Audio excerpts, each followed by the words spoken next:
மண்டலங்களுக்கும் சென்று நாங்கள் மக்களிடம் நேரடியாக சென்று மக்களிடம் கோரிக்கைகளை கேட்டு அவர்களின் என்ன எதிர்பார்ப்புகள் இருக்கிறது என்பதை அறிந்து அதற்கேற்ற வகையில் ஒரு உண்மையான மக்கள் நலன் சார்ந்த ஒரு வளர்ச்சி தமிழகத்திற்கான வளர்ச்சி திட்டத்திற்கான தேர்தல் அறிக்கையை நாங்கள் தயாரிக்கப்பட உள்ளோம்.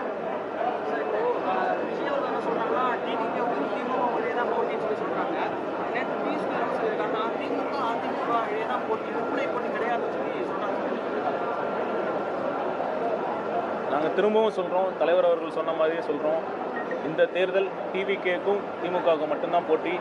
மற்ற கட்சிகள் வேணால் அவங்க ஆசையை வெளிப்படுத்தலாம், ஆனால் களம் எப்படி இருக்குங்கிறது எல்லாருக்குமே தெரியும்.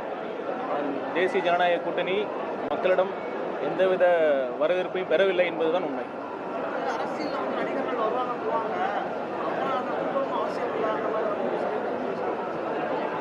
கூப்பிடலன்னு அவசியம் இல்லைன்னு சொன்னாங்களா? சரி, ரைட்டு, அப்படின்னா கூப்பிடாம இருக்கிறது நல்லது. எங்களுக்கு கூப்பிடலாம் ரொம்ப சந்தோஷம். இருங்க, அவங்க சொல்லிட்டாங்க, அழைக்கலன்னு சொல்லிட்டாங்க. அழைக்கலன்னா ரொம்ப சந்தோஷம்.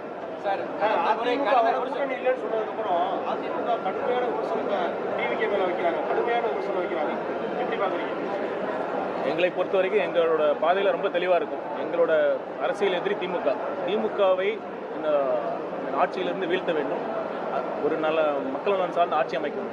அந்த பாதையில் நாங்கள் தெளிவாக சென்றுட்டு இருக்கோம்.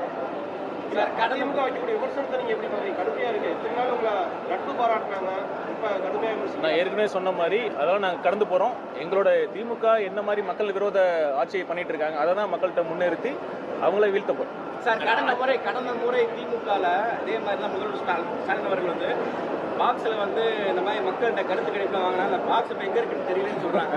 ஆனால் நீங்கள் இதே மாதிரி வாங்குறீங்க, உங்கள் பாக்ஸ் எப்படி இருக்குன்னு நினைக்கிறீங்க? நான் ஃபஸ்ட்டே சொன்ன மாதிரி இது ஒரு கண் துடைப்பு கிடையாது. தலைவர் நேரடியாக இதை வந்து இப்போ கண்காணிப்பார். அதற்காக அமைக்கப்பட்ட குழு தான் இது. அதனால் இது மட்டும் இல்லை, இது 5 மண்டலங்கள் மட்டும் இல்லை, அனைத்து மாவட்ட செயலாளர்கள் வந்து அவங்க நிர்வாகிகள் மூலமாகவும் மக்களிடம் குறைகளை நாங்கள் கேட்டுக்கொண்டிருக்கிறோம். நீங்கள் பொறுத்திருந்து பாருங்கள் என்ன வித்தியாசம். நாங்கள் வந்து செய்வோம்னு சொன்னால் நீங்கள் நம்ப போகிறதில்ல. பாருங்கள் எப்படி எங்கள் ஆட்சியில் எப்படி மக்களிடம் கேட்கப்பட்ட அனைத்து குறைகளையும் நாங்கள் எப்படி நிவர்த்தி செய்யும் என்பதை. முதலமைச்சர் பெறப்பட்ட அந்த பாக்ஸ் இருக்குல்ல, அதோட நிலைப்பாடுகள் நீங்கள் எப்படி நினைக்கிறீங்க? நீங்கள் கேட்டு சொல்லுங்கள். எங்கே இருக்குன்னு எங்களுக்கு தெரியல, உண்மை எங்களுக்கு தெரியல. நீங்கள் தான் பத்திரிகையாளர், நீங்கள் முதலமைச்சரை வந்து கேட்க முடிஞ்சதுன்னா, அவரை அப்ரோச் பண்ண முடிஞ்சதுன்னா, அவர் பத்திரிகையாளரை சந்திக்க அவர் துணிவு இருந்ததுன்னா நீங்கள் கேட்டு சொல்லுங்கள். கடந்த ஒரு 4-5 மாதங்களுக்கு முன்னாடி பல கட்சிகளோட கூட்டணி வரப்போகுது, எதிர்பாராத கூட்டணி வரப்போகுது. நீங்கள் இன்ன வரை எது கூட்டணி வந்த மாதிரி தெரியல.